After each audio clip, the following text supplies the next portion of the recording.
আজকে সকালেই বাদ ফজর একটা কিতাব পড়ছিলাম, আল্লামা জুলফিকার, পীর জুলফিকার হাফিজাহুল্লাহ তার লেখা অসাধারণ একটা কিতাব। তো সেখানে একটা জায়গায় তিনি লিখেছেন যে আল্লাহ সুবহানাহু ওয়া তাআলা কিছু বান্দাকে দেখে লজ্জা করবেন, আল্লাহ পাক লজ্জা করবেন, তাদেরকে শাস্তি দিতে আল্লাহ লজ্জা করবেন। আর তাদেরকে শাস্তি দিতে আল্লাহ পাকের লজ্জাবোধ হবেন। চিন্তা করতে পারেন কারা তারা? বলা হচ্ছে তারা সেই সব মানুষ যারা কালো কালো চুল কালো দাড়ি নিয়ে ইবাদত শুরু করেছে, কালো চুল কালো দাড়ি নিয়ে ইবাদত শুরু করেছে, ইবাদত করতে করতে এটা সাদা হয়ে গেছে। তার মানে শায়েখ মানে কিন্তু বৃদ্ধ। শায়েখের অনেক অর্থ হয়, শায়েখ মানে পণ্ডিত, স্কলার, শায়েখ মানে কিন্তু বৃদ্ধ। তা আমরা দোয়া করি আল্লাহ পাকের কাছে, আল্লাহ পাক আমাদেরকে সব দিক থেকেই সুস্থতার সাথে আল্লাহর ইবাদত করতে করতে শায়েখ হওয়ার তৌফিক দান করেন, আমিন। এখন প্রসঙ্গে আসি যে ইসলামী মাহফিলটা হচ্ছে আপনাদের এখানে বেশ কয়েকদিন থেকে। কয়দিন হলো আজকে? এই পঞ্চম দিন, মাশাআল্লাহ। তো আমরা রবিউল আউয়াল মাসে আছি, সিরাতের মাহফিল হচ্ছে। এটা আমার জন্য খুবই আনন্দের, কারণ সিরাত কেন্দ্রিক দীর্ঘমেয়াদী কিছু কাজ করার পরিকল্পনা আছে ইনশাআল্লাহ। যতই সিরাত পড়ি ততই মনে হয় যে এই সিরাতের আলোটাই মানুষের মধ্যে বেশি ছড়ানো দরকার। কোরআনের তিলাওয়াত, কোরআনের ভাষা, কোরআনের ব্যাকরণ, কোরআনের তর্জমা, এইগুলো যদি ছড়ানো যায় আমাদের এই বাংলার মানুষের মধ্যে, ইনশাআল্লাহ একদিন না একদিন দিন কায়েম হবে ইনশাআল্লাহ। না ছড়ানো পর্যন্ত হবে না, যতই শোডাউন করি না কেন লাভ নাই। হার্ট টু হার্ট কোরআন থাকতে হবে, অ্যাটলিস্ট কোরআন আমরা পড়ে বুঝতে পারি, এই পর্যায়ে যেতে হবে। আমরা মক্তব করছি, মাশাআল্লাহ, অনেকেই মক্তব নিয়ে খেদমত করছেন, কিন্তু ওরা যখন আবার স্কুলে ভর্তি হচ্ছে তারা কোরআন হারিয়ে ফেলছে, আবার কলেজে পড়তে যাচ্ছে সেখানে কোরআন থেকে তারা সরে যাচ্ছে। শুধু মক্তব না, আমাদের দরকার ইসলামিক বিশ্ববিদ্যালয়, আমাদের দরকার শহরে শহরে ইসলামিক বিশ্ববিদ্যালয়। এবং জেনারেল শিক্ষিত মানুষের সংখ্যা বাংলাদেশে প্রায় 70%, আরও বেশি হবে, আমি কম করে বললাম। আমরা 20-30% মানুষ মসজিদ, মাদ্রাসা, তালেবে ইলম, তলাবুল ইলম, আল মুজাহাদা ফি তরিকুল ইলম, এগুলোর সাথে আছি। বাকি 70% একটা হিউজ কমিউনিটি আমরা মসজিদ, মাদ্রাসা, শায়েখ, ওস্তাদ, তলাবুল ইলম এগুলো থেকে দূরে থাকে। এই 70% মানুষকে কীভাবে কোরআন শেখানো যায় এই ফিকিরটা করতে হবে, আল্লাহ পাক তৌফিক দান করুন। তো এই জন্য দরকার কোরআনিক কিছু কোর্সেস, কোরআনের দার্স, কোরআন শিক্ষার কার্যক্রম চালু করা। একদিন মসজিদে এসেছি নট নেসেসারি, মানে not enough, necessary of course but not enough, এটা যথেষ্ট না। আমাদেরকে এভাবেই 3 মাস এসে কোরআন শিখতে হবে, আরও 2-1 মাস সময় বাড়িয়ে দিয়ে কোরআনের তর্জমা, অ্যারাবিক গ্রামার কিছু শিখতে হবে। তখন গিয়ে একটা পরিবর্তন দেখা যাবে ইনশাআল্লাহ, আল্লাহ পাক তৌফিক দান করুন। কারণ কিছু সমস্যা আছে আমাদের, সেটা হলো আমাদের শিক্ষা ব্যবস্থায় জেনারেল শিক্ষা এবং ইসলামিক শিক্ষা আলাদা করে দেওয়া হয়েছে। মালয়েশিয়ার মতো কান্ট্রি সব দিক থেকেই ডেভেলপ করেছে, তারা শুধু টলেস্ট বিল্ডিংই নির্মাণ করে নাই, তারা শিক্ষা ব্যবস্থায় এমন একটা নীতি চালু করেছে যে একজন কলেজ পড়ুয়া ছাত্র ইমামতি করতে পারে, ছোট থেকেই সে এভাবেই পড়াশোনা করে উঠে আসছে। এটা আমরা করতে পারতাম, এটা আমাদের যারা দায়িত্বশীল আছেন, শিক্ষা বিভাগে যারা আছেন, রাষ্ট্রে যারা আছেন, তারা করতে পারতেন এবং আপনাদের করা উচিতও বটে। আর আজকে আমাকে টপিক দেওয়া হয়েছে নবী সাল্লাল্লাহু আলাইহি ওয়াসাল্লামের নেতৃত্বের গুণাবলী। তো এই টপিকটি এতই ক্রিটিক্যাল, ওনারা আমাকে বলেছেন 10টা থেকে 11টা পয়েন্টস আপনি বলেন। তো আমি শুধু গাড়িতে লিখতে লিখতে আসছিলাম, তো দেখলাম যে 18 থেকে 20টা হয়ে গেছে। এটা নিয়ে লিখতে থাকলে 50টার কম হবে না। নেতৃত্বের গুণাবলী, নবী সাল্লাল্লাহু আলাইহি ওয়াসাল্লাম কীভাবে তার নেশনকে লিড দিয়েছেন। তো লিডারশিপের প্রথম তার যে একটা ভিশন ছিল সেটা হলো সবাইকে শিক্ষিত করে তোলা। দেখুন, আপনি একজন সাহাবী খুঁজে পাবেন না যিনি অশিক্ষিত।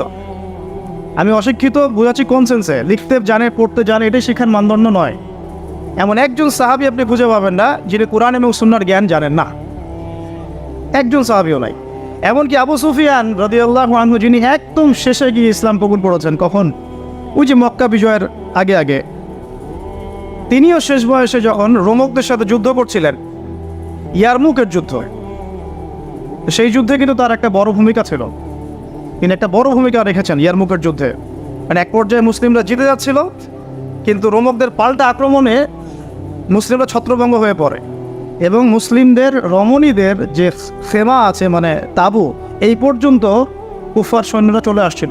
এই সময় আবু সুফিয়ান রাদিয়াল্লাহু আনহু একটা জোরালো ভূমিকা রেখেছে এবং তার সাথে ছিলেন ইকরিমা বিন আবি জাহেল, আবু জাহেলের ছেলে ইকরিমা রাদিয়াল্লাহু আনহু। মানুষের লাইফটা আসলে কেমন, যার বাবা জাহান্নামী তার ছেলে জান্নাত। আর ইকরিমা রাদিয়াল্লাহু আনহু বলছিলেন যে কাতালতু রাসূলুল্লাহি ফি কুল্লি মাউতিন, আমি সারা জীবন রাসূলের এগেইনস্টে যুদ্ধ করেছি, আর আজকে কে আছো আমার সাথে মৃত্যুর বায়াত করতে পারো, কে আছো আমার সাথে মৃত্যুর বায়াত করতে পারো। তারপর তিনি আগ্রাসী আক্রমণ চালিয়ে রোমকদের যে দুর্গগুলো, মানে শেল, ওদের তো যুদ্ধ নীতি খুব উন্নত ছিল, সেগুলো ভেদ করে সামনে চলে যায়। এটা টার্নিং পয়েন্ট ছিল ইয়ারমুকের যুদ্ধের। আমি যেটা বলছিলাম, আমাদের টপিক ইয়ারমুকের যুদ্ধ না, যে আবু সুফিয়ান রাদিয়াল্লাহু আনহু শেষ বয়সে ইসলাম কবুল করার পরেও মসজিদে বসে বসে কান্নাকাটি করতেন আর বলতেন যে হাদা কালামু রব্বি, হাদা কালামু রব্বি, এটা আমার রবের কালাম, এটা আমার রবের কালাম। আপনি একজন সাহাবীও খুঁজে পাবেন না যিনি কোরআন এবং সুন্নাহর জ্ঞান থেকে দূরে ছিলেন। কিন্তু আমরা দুর্ভাগ্যজনক, এখন অনেকে ইসলামের জন্য জীবন দিতে চাই, বাট কোরআন পড়তে জানি না। আমার কথা মন খারাপ করবেন না, আমরা ইসলামের জন্য জীবন দিতে চাই ঠিক, এই প্রেরণা আমাদের সবার মধ্যে একটু একটু কাজ করে, কম বেশি, কারো আবেগে, কারো বিবেকে, বেশিরভাগ মানুষের আবেগেই করে। তবে নবী সাল্লাল্লাহু আলাইহি ওয়াসাল্লাম আবেগী নবী ছিলেন না, তিনি খুবই ডিপ্লোম্যাটিক পারসন ছিলেন। তিনি বুঝে কাজ করতেন, কি করতে যাচ্ছি, কেন করতে যাচ্ছি। আমরা ওদিকে আসছি ইনশাআল্লাহ। তো প্রথম পয়েন্টটা টাচ করতে চাই, শিক্ষার মধ্যে কোরআন ঢোকাতে হবে। তো এখন যারা আমরা শিখতে পারি না এই দীর্ঘদিন, আমরা কী করব? এই 60-70% জেনারেল কমিউনিটির জন্য কোরআন শিক্ষার কার্যক্রম চালু করবো ইনশাআল্লাহ। আপনাদের সার্বিক সহযোগিতা চাই এবং অংশগ্রহণ চাচ্ছি ইনশাআল্লাহ। কিছু কিছু নতুন নতুন কোর্সেস আসছে এখন, এগুলো দিয়ে মোটামুটি 6 মাসের মধ্যে কোরআনের বেসিক নলেজ শেখানো যায়, অ্যারাবিক গ্রামার শেখানো যায়। আমি এগুলো নিয়ে ঘাটাঘাটি করছি আলহামদুলিল্লাহ। এই কোরআনের মধ্যেই আলহামদুলিল্লাহ মাত্র 200 থেকে 250টা মাসদার আছে, ফেল আছে, যেগুলো দিয়ে কোরআনের প্রায় 40,000 শব্দ তৈরি করা যায়। 40,000 শব্দ। আর এই কোরআনুল কারীমে মোট শব্দ আছে 78,000, প্রায় 78,000, এক্স্যাক্টলি 77,800টা, প্রায় 78,000। এই 78,000-এর মধ্যে 40,000 শব্দ আপনি মাত্র 250টা মাসদার থেকে বের করতে পারবেন। এগুলো ওলামায়ে কেরাম বুঝবেন আর কি, আমি জাস্ট টাচ করছি। মানে কোরআন নিয়ে অনেক থিসিস গবেষণা হচ্ছে, অনেক কোর্সেস লঞ্চ করা হচ্ছে। চেষ্টা করবো এগুলোকে বাংলা ভাষায় অনুবাদ করে হলেও আপনাদের পর্যন্ত পৌঁছানোর। আল্লাহ পাক তৌফিক দান করেন। আরেকটা খেদমত দরকার, সিরাতের খেদমত। সিরাত প্রত্যেক যুবকের অন্তরে অন্তরে মুখস্থ থাকা চাই। সিরাতের খেদমত শুনেই আমার ভালো লাগছে, যেখানে সিরাতুন নবী সাল্লাল্লাহু আলাইহি ওয়াসাল্লাম কেন্দ্রিক আমরা আলোচনা করছি। সিরাত এত চমৎকার, এত গভীর, এত মানে ইমোশনাল। সিরাত পড়ে যদি কেউ ওমরাহ করে এবং রাসূল সাল্লাল্লাহু আলাইহি ওয়াসাল্লামের রওজা জিয়ারত করে, সে যে আবেগ, অনুভূতি আর ফিলিংসটা পাবে, সিরাত না পড়া মানুষ সেটা পাবে না। সিরাত পড়ে যদি আপনি সিরাতের সাথে সংশ্লিষ্ট স্থানগুলো জিয়ারা করেন, তাহলে যে ফিলিংসটা পাবেন, সিরাত না পড়ে পাবেন। আর কোরআন এবং সুন্নাহর, কোরআনের আয়াতগুলো এবং হাদিসগুলো কোনটা কোন প্রেক্ষাপটে কখন কিভাবে নাজিল হয়েছে, এটা বোঝার জন্য সিরাত লাগবে। আদারওয়াইজ আমরা কোরআন সুন্নাহ হাতে নিয়েও বিভ্রান্ত হতে পারি। সিরাত একটা উপন্যাস, একজন মহামানবের উপন্যাস, যে উপন্যাসটা তিনি নিজ হাতে লিখেন নাই, লিখেছেন আল্লাহ রাব্বুল আলামিন। সিরাত একটা উপন্যাস, এটা সেই ব্যক্তি লিখেননি যাকে নিয়ে সিরাত, বরং এটা লিখেছেন তার রব আল্লাহ রাব্বুল আলামিন। সিরাতুন নবী সাল্লাল্লাহু আলাইহি ওয়াসাল্লাম। তো সিরাতের অনেক পার্ট আছে, সিরাত এবং দাওয়াত, সিরাতের আলোকে দিন কায়েম, সিরাতের আলোকে সুন্নাহ, সিরাতের আলোকে আসবাবুন নুজুল, অনেক পার্ট হতে পারে। সিরাতের আলোকে গাজওয়া, সিরাতের আলোকে সারিয়া, সিরাতের আলোকে জিহাদ, সিরাতের আলোকে দাওয়াত, অনেক কিছু হতে পারে। তো আমরা চাচ্ছি সিরাতের একটা প্যানেল তৈরি করতে, মানে সিরাত বিশেষজ্ঞ প্যানেল। এখান থেকে অনেক ভালো ভালো অনেক বড় বড় ওলামায়ে কেরাম এবং অনেক ভালো ভালো তলেবে ইলম উঠে আসবেন, যাদেরকে নিয়ে একটা প্যানেল করা যায়, করে সিরাতের ছোট থেকে ছোট বড় থেকে বড় বিষয়গুলোকে নিয়ে আলাদা আলাদা করে আমরা দার্স রেডি করতে পারি। সিরাতের উপরেই দেখা গেল 50টা দার্স, ঠিক আছে? তো আমার নিয়াত আছে, আপনারা দোয়া করবেন আল্লাহ পাক যেন তৌফিক দান করেন। এবং সিরাত নিয়ে কাজ করতে ইচ্ছুক এমন যুবক ভাই বা যারা তালেবে ইলম আছেন বা যারা এখনও পড়াশোনা করছেন বা ওলামায়ে কেরাম যদি এগিয়ে আসেন, পরামর্শ দেন, আমি খুব উপকৃত হব। আল্লাহ পাক তৌফিক দান করুন। একটা কোরআন, একটা সিরাত, আরেকটা দরকার হলো তাজকিয়া। এটা কি? আমি সুন্নাহ না বলে তাজকিয়া শব্দটা বলেছি এই কারণে, অনেকে আমরা সুন্নাহর উপর আমল করি বাট তাজকিয়া নাই।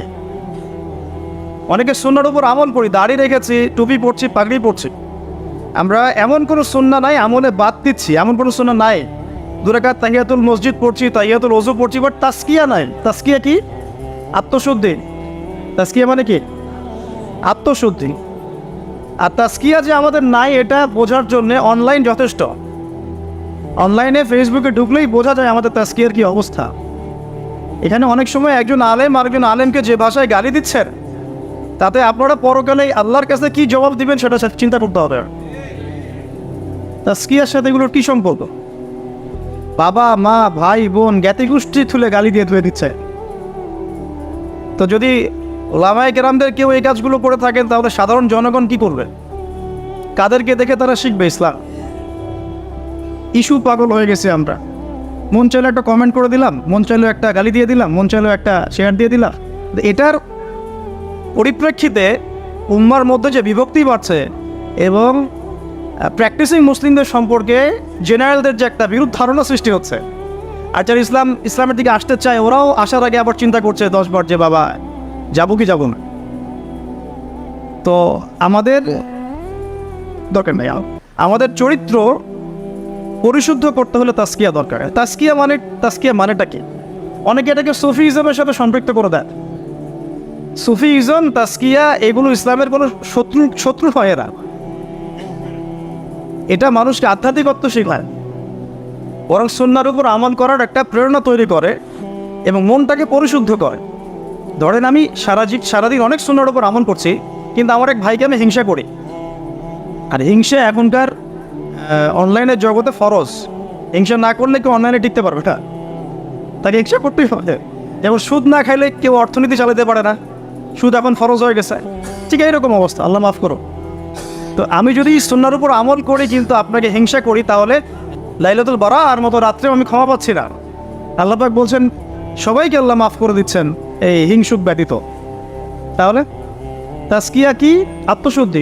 এটা আজকের টপিক না, আমি বলছি 3টা জায়গায় ফোকাস করতে হবে খুব বেশি। কোরআনের শিক্ষা স্পেশালি জেনারেলদের মধ্যে, কারণ মক্তব মাদ্রাসা শেখানো হচ্ছে বাট জেনারেলরা পাচ্ছেন না। এবং শিক্ষাটাকে সহজ করে দেওয়া, সহজলভ্য করা, সহজ করা, যাতে ঘরে ঘরে হার্ট টু হার্ট আমরা কোরআনটা পৌঁছাতে পারি। শুধু তিলাওয়াত নয়, তিলাওয়াতের সাথে অবশ্যই অর্থ বোঝা। শুধু তেলাওয়াত করলে অবশ্যই নেকি পাবেন আপনি, প্রত্যেক হরফে 10 নেকি করে, কিন্তু এটাতে কোরআনের হক পরিপূর্ণ আদায় হয় না, কোরআনের মূল মেসেজটা আমরা পাচ্ছি না। আর 2 নাম্বার হচ্ছে সিরাতের শিক্ষা, সিরাতের ব্যাপক প্রচার প্রসার। আর 3 নাম্বার তাজকিয়া, সুন্নাহ ভিত্তিক জীবনযাপন এবং তাজকিয়া। তাজকিয়ার জন্য দরকার আত্মশুদ্ধিওয়ালা মানুষের সহবত।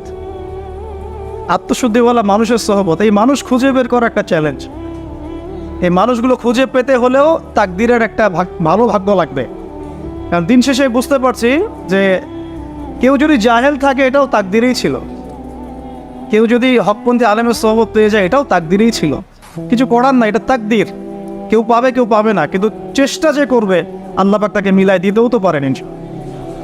দিন দিন এরকম আত্মশুদ্ধিতে পরিপূর্ণ ওলামায়ে কেরামদের সংখ্যা কিন্তু কমছে। আপনি খেয়াল করেছেন? কমছে। যে ব্যক্তি হক ও বাতিলকে পার্থক্য করে দেয়, যে ব্যক্তি অন্যের শুভাকাঙ্ক্ষী, যে ব্যক্তি উম্মার ঐক্য চায়, যে ব্যক্তি নিজে যা বলে তার উপর আমল করে, যে ব্যক্তি অন্যকে আল্লাহর দিকে ডাকে, যে ব্যক্তি নিজে হারাম খায় না, যে ব্যক্তি আলেমদের মাঝে বিভেদ সৃষ্টি করে না, যে ব্যক্তি মানুষকে নবী সাল্লাল্লাহু আলাইহি ওয়াসাল্লাম রেখে যাওয়া সুন্নতের দিকে ডাকে, যার অন্তরটা পরিষ্কার, ভিতরে কোনো হিংসা নাই, কোনো অহংকার নাই, কোনো গীবত তহমত কিচ্ছু নাই, এরকম মানুষ, এরকম আলেম খুঁজে পাওয়া কি চারটাখানি কথা? আমার কথা শুনে আপনাদের ইগোতে লাগা উচিত নয়, আপনাদের চোখে পানি আসা উচিত। এই কথা 3টা ওলামায়ে কেরামদের জন্য। আমরা অনেক ওলামায়ে কেরামকে দেখেছি টাইটেল পাস, অন্তরটা হিংসা দিয়ে ভর্তি আছে। এতে আপনি ইগোতে নিয়েন না, বরং আপনার চোখ দিয়ে পানি পড়া উচিত। বিকজ আপনার হিসেব আগে হবে। 3 জন ব্যক্তিকে দিয়ে জাহান্নাম উদ্বোধন করা হবে: শহীদ, দাতা, দানশীল, আলেম। আমি এমন অনেক ওলামায়ে কেরামকে দেখেছি যাদের কথাবার্তা, চলাফেরা এবং ওঠা বসাতে অহংকার স্পষ্ট, কেবল অহংকার স্পষ্ট। আর আলহামদুলিল্লাহ আমি এমন অনেক ওলামায়ে কেরামের সোহবত পেয়েছি যারা আল্লাহর ওলি, যারা আল্লাহর ওলি। তো এখন এই পর্যন্ত যাওয়াটা আপনার জন্য চ্যালেঞ্জ। আল্লাহর কাছে অনেক দোয়া করতে হবে এবং নিজের অন্তরটাকে নিউট্রাল রাখতে হবে, কোনো দিকে বায়াসড হয়ে যাওয়া যাবে না। নিউট্রাল রাখলে ইনশাআল্লাহ তাহলে আপনি বুঝতে পারবেন যে কে হকের উপর আছে, কে বাতিলের উপর। আল্লাহ পাক আমাদের সবাইকে আত্মশুদ্ধিতে পরিপূর্ণ মানুষের সোহবত দান করে নেন এবং আমাদেরকেও সেই আত্মশুদ্ধি অর্জন করার তৌফিক দান। এই 3টা জায়গায় খুব বেশি ফোকাস করা দরকার। সিরাত নিয়ে 2টো কথা বলে আমি আমার টপিকে আসছি। আজকে সবগুলো আলোচনা করব না, কারণ আপনাদের জন্য একটা সুখবর আছে, আমার জন্য সুখবর। ইনশাআল্লাহ আগামীকাল আমি আবার আসবো। যে অংশটুকু বাকি আছে এই অংশটুকু আমরা আগামীকাল শেষ করবো। আগামীকাল আমাদের এখানে একজন ওস্তাদ আসবেন, তার আগে বা তারপরে, যদিও কালকে আমার ডেট নাই, আমি চেয়ে নিয়েছি এটা, কারণ আমি সিরাত পড়তে গিয়ে দেখেছি যে এটা এক লেকচারে কোনোদিনও আলোচনা শেষ করা যাবে না। এই সিরাতের উপরে আলোচনা করতে হলে আমার 24টা ক্লাস দরকার। একটু এই জায়গাটা শোনেন, এই পুরো সিরাত, আমার হাতে একটা পাতলা সিরাতের বই আছে, সিরাতে খাতামুল আম্বিয়া। আপনারা অনেকেই জানেন, এই বইটা পড়েছেন, আল্লামা শফি রাহিমাহুল্লাহ রচিত অনবদ্য একটা কিতাব, কলেবর ছোট কিন্তু অনেক গভীর কথা। এরকম সিরাতের অনেক বই আছে। আলহামদুলিল্লাহ আমার বাসাতে মোটামুটিভাবে 15-20 হাজার টাকার সিরাতের বই আছে। অনেক, এটা কিছুই না, 15-20 হাজার টাকার বই। আমাদের ওস্তাদরা কোনো একটা সফরে গেলে একসাথে 2-3 লাখ টাকার বই কিনে। হ্যাঁ, আমাদের ওস্তাদরা এই তো বেশি দূর না, আপনি মার্কাজুদ দাওয়ায় গিয়ে দেখেন, শাইখরা যখন সফরে যান তখন মনে হয় 2-3 লাখ টাকার বই কিনেন। তাদের কাছে বইয়ের কিন্তু অভাব নাই। একটা লম্বা ঘর ভর্তি পুরো বই আর বই, কিন্তু এতগুলো বই থাকা সত্ত্বেও তারা প্রত্যেক সফরে 1 লাখ, 1.5 লাখ, 2 লাখ টাকার বই কিনেন। তো এটা এমন কিছু না, আমি জাস্ট একটা এক্সাম্পল দিলাম যে আপনারাও এগুলো সংগ্রহে রাখতে থাকেন, ইনশাআল্লাহ আপনার সিরাতের কলেবর বৃদ্ধি হবে। তো যেখান থেকে শুরু করতে চাচ্ছি সেটা হলো সিরাত কেন্দ্রিক আমাদের একটা কোর্স কিন্তু চালু করা হয়েছে এবং সেটা ক্লাস শুরু হবে ইনশাআল্লাহ আগামী 14 কি 16 তারিখ থেকে, সম্ভবত 16 তারিখ থেকে। মানে পুরো রবিউল আউয়াল মাস রেজিস্ট্রেশন হচ্ছে এবং রবিউল সানি থেকে আমরা ক্লাস শুরু করব। 2 মাসের কোর্স, 2 মাসের ক্লাস পাবেন মোট 24টা। এই 24টা ক্লাসে আপনি পুরো এই সিরাতের বইটা শিখবেন ইনশাআল্লাহ। 24টা ক্লাস, প্রত্যেকটা ক্লাসে 1 ঘন্টা করে। আর টপ 10 যারা হবেন পরীক্ষা দিয়ে তাদের জন্য অবশ্যই পুরস্কার থাকবে। প্রথম 3 জনের জন্য বাইতুল্লাহ জিয়ারতের তৌফিক ইনশাআল্লাহ। আর এগুলো আমি আমার টাকা থেকে দিব না, আপনারা ডোনেশন পাঠাবেন, অনুদান পাঠাবেন। এই যে ভাইরা আছেন, আপনারা হাজির দায়িত্ব নেবেন। আলহামদুলিল্লাহ রেজিস্ট্রেশন যে পরিমাণ হয়েছে তাতে চিন্তা করছি এতগুলো স্টুডেন্টকে আমরা কোথায় এক জায়গায় ক্লাসে বসাবো। আলহামদুলিল্লাহ সিরাতের এই বিপ্লবটা খুব দরকার, আল্লাহ পাক তৌফিক দান করুন। আর আমভাবে আপনাদের সবার জন্য একটা কুইজ কন্টেস্ট আসছে সামনে, অনলাইনে হয়তো দেখেছেন কিনা জানি না। সিরাতের উপরেই, এই বইটার উপরে প্রশ্ন হবে 100টা 100টা প্রশ্ন এমসিকিউ স্টাইলে, নেগেটিভ মার্কিং থাকবে, ভুল করলে 0.5 মার্কস কাটা যাবে। এটাতে যদি টপ করতে পারেন 50,000 টাকার পুরস্কার। এভাবে 40, 30, 20 করতে করতে টপ 10। আর যারা এইটাতে অংশ নেবেন সবাইকে আমরা সিরাতের একটা করে বই ফ্রি দেবো ইনশাআল্লাহ। এটাতে রেজিস্ট্রেশন মাশাআল্লাহ অনেক হয়েছে। আমরা দোয়া করি আল্লাহ পাক সবার মধ্যে সিরাতের প্রতি মহব্বত সৃষ্টি করুন। এখন আসেন টপিকে কঠিন টপিক, নবী সাল্লাল্লাহু আলাইহি ওয়াসাল্লামের নেতৃত্বের গুণাবলী। তো আমাদের এখানে নিশ্চয়ই নেতারাও আছেন। নেতা বলতে শুধু রাজনৈতিক নেতা বোঝাচ্ছি না, পরিবারের নেতা, মসজিদের নেতা, এই মার্কেটের নেতা, অর্থনীতির নেতা এবং অবশ্যই আমাদের সম্মানিত পলিটিক্যাল নেতৃবৃন্দ তো আছেন। তো লেকচারটা সবার জন্যই, আল্লাহ পাক আমাদের সবাইকে মনের গান দিয়ে শোনার তৌফিক দান। সোজা কথায় আসি, নবী করিম সাল্লাল্লাহু আলাইহি ওয়াসাল্লাম নবী হওয়ার আগে তিনি যে গুণাবলীগুলো অর্জন করেছিলেন, এই গুণাবলীগুলো আমরা অনেক সময় পাশ কাটিয়ে চলে যাই। আমরা আলোচনা শুরু করি নবী সাল্লাল্লাহু আলাইহি ওয়াসাল্লাম নবী হওয়ার পর থেকে। আদতে নেতৃত্বের গুণাবলীর পয়েন্টটা যদি নিয়ে আসতে হয়, আমাদেরকে এখান থেকে আলোচনা শুরু করতে হবে। নবী সাল্লাল্লাহু আলাইহি ওয়াসাল্লাম নবুয়ত পাওয়ার আগে কেমন মানুষ ছিলেন। একটা হাদিস থেকে আমরা এটা বুঝতে পারি। এটা সহিহ বুখারীর প্রথম খণ্ডের ওহী অধ্যায়ের মধ্যে আছে, এবং খাদিজা রাদিয়াল্লাহু আনহা এখানে অনেকগুলো কথা বলেছেন। হাদিসটা অনেক লম্বা, আপনারা বাসায় গিয়ে একটু দেখে নিন। আমি খুব শর্ট করে মূল জায়গাটা বলছি। আল্লাহ নবী সাল্লাল্লাহু আলাইহি ওয়াসাল্লাম যখন ওহী প্রাপ্ত হলেন, আপনারা জানেন উনি ভয় পেয়েছিলেন। জিবরাইল আলাইহিস সালাম এসে তাকে বলেছিলেন, ইকরা, আপনি পড়ুন। তিনি বলেছেন, মা আনা বিকারি, আমি তো পড়তে জানি না। তখন বলা হচ্ছে পড়ুন, আবার বলছেন আমি তো পড়তে জানি না। চেপে ধরা হচ্ছে, ছেড়ে দেওয়া হচ্ছে, চেপে ধরা হচ্ছে, ছেড়ে দেওয়া হচ্ছে, 3 বার চেপে ধরা হয়েছে। একটু চিন্তা করতে পারি কি না আমরা, যদি কোনো জিনও এসে আমাকে চেপে ধরে তাহলে কি অবস্থা হবে? জিন তো খুব বেশি শক্তিশালী না।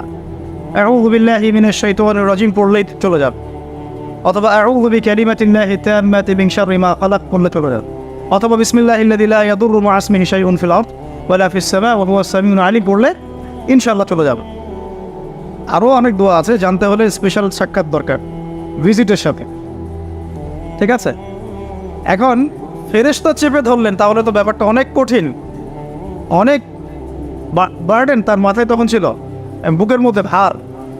এই অবস্থায় তিনি যখন বাসায় এসেছেন, খাদিজা রাদিয়াল্লাহু আনহাকে তিনি একটা কথা বলেছেন, খাশিতু ওয়াকাদ খাশিতু আলা নাফসি, আমি আমার নিজের নফসের উপরে ভয় পাচ্ছি।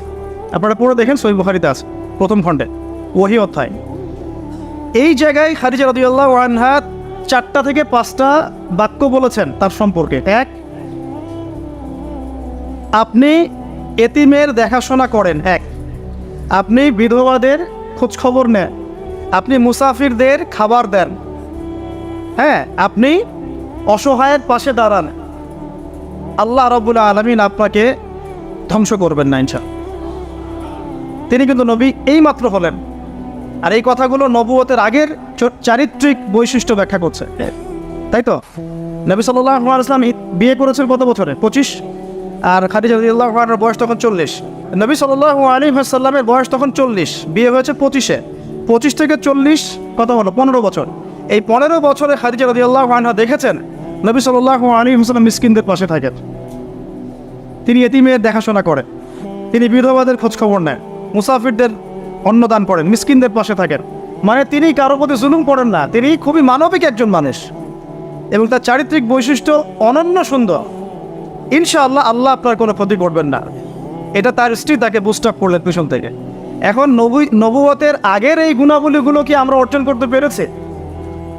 নবুয়তের আগের এই চারিত্রিক গুণাবলীগুলোই কি আমাদের নেতৃবৃন্দের মধ্যে আছে কিনা? নেতৃবৃন্দ বলতে আমরা সবাই বোঝাচ্ছি, মনে করেন আমাদের মধ্যে আছে কিনা? আমরা সবাই কোনো না কোনো জায়গায় দায়িত্বশীল, বাড়ির বা মসজিদের বা ব্যাংকের বা অর্থনীতির বা রাজনীতির। এখন এই যে এতিমের দেখাশোনা করা, বিধবাদের পাশে থাকা, মিসকিনদের খোঁজখবর নেওয়া, মুসাফিরদের অন্ন দেওয়া এবং দুর্বলদের সাহায্য করা, এটা আমাদের মধ্যে আছে কিনা? নবী তিনি এখনো হন নাই, কেবল হলেন। নবুয়তের আগের গুণাবলী নবীজি বলছেন, ইন্নামা বুইসতু লিউতাম্মিমা মাকারিমাল আখলাক, আমি উত্তম চরিত্রকে পূর্ণতা দেওয়ার জন্যই প্রেরিত হয়েছে। এখন বাস্তবতা দেখেন, নবী হওয়ার আগে আমাদের নবী সাল্লাল্লাহু আলাইহি ওয়াসাল্লামের যে চারিত্রিক বৈশিষ্ট্যগুলো ছিল, আমরা হতভাগা উম্মাহ, আমরা এখনও মুসলমান হয়েও, মুসলমান ঘরে জন্ম নিয়েও, কোরআন হাতে পেয়েও, হাদিস হাতে পেয়েও সেই গুণাবলী অর্জন করতে পারে।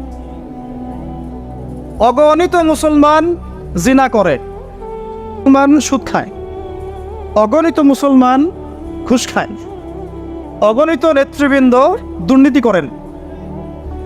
সবার কথাই বলছি, আমরাও দুর্নীতি করি। যেমন আমরা যে লেকচার দিতে বসেছি, আমি যদি আমার হক আদায় না করি, এটাও আমার ইলমের উপর দুর্নীতি হবে কি না? আর আমাকে যদি কোনো প্রশ্ন করেন যে প্যালেস্টাইন এমন যে ইস্যু চলছে, এটার কি জবাব হবে, আর আমি যদি আমার স্বার্থ চিন্তা করে পাশ কাটিয়ে ডানে বামে অ্যান্সার দেই, দুর্নীতি করলাম, ইলমের সাথে করলাম কি না? এই জন্য জিজ্ঞাসা করেন না। ঠিক আছে, আচ্ছা। তো দেখুন নবী সাল্লাল্লাহু আলাইহি ওয়াসাল্লাম এই গুণাবলীগুলো আছে কিনা? আমরা সুদ খাচ্ছি, আমরা জিনা করছি। আপনি 5% মানুষ খুঁজে পাবেন না এখন যারা সুদ খায় না। কোনো না কোনোভাবে আমরা রিবার সাথে জড়িত। আর যারা ইকোনমিক্স নিয়ে পড়াশোনা করেন ওই আলেমদেরকে জিজ্ঞাসা করবেন, যারা ইকোনমিক্স নিয়ে পড়াশোনা করেছেন এমন আলেমকে জিজ্ঞাসা করবেন পেপার মানি ইলেকট্রনিক মানির মধ্যে রিবা আছে কি নাই। যাদের মধ্যে এই জ্ঞান নেই ওদেরকে জিজ্ঞাসা করে লাভ নাই, তারা বলবে খারেজি। কি বলবে? তারা বলবে খারেজি হয়ে গেছে। সুবহানাল্লাহ। যাই, আমরা দোয়া করি আল্লাহ পাক তাদেরকে তাসকিয়া দান। হয়তো বা বোঝে না অথবা দুনিয়ার স্বার্থে কথা বলে। এখন আমরা জেনা করছি, উঠতে বসতে চলতে ফিরতে, বাসে, অটোতে, উবারে, এইখানে এখানে সবখানে। আমি বলেছি আমার আশঙ্কা, আমি ঢাকা শহরেরই বাসিন্দা, এখন তাকদীর আমাকে এখানেই মিলাই দিছে কিভাবে জানি। আসলে আল্লাহ রাব্বুল আলামিন মানুষের কিবোধ পছন্দ করেন।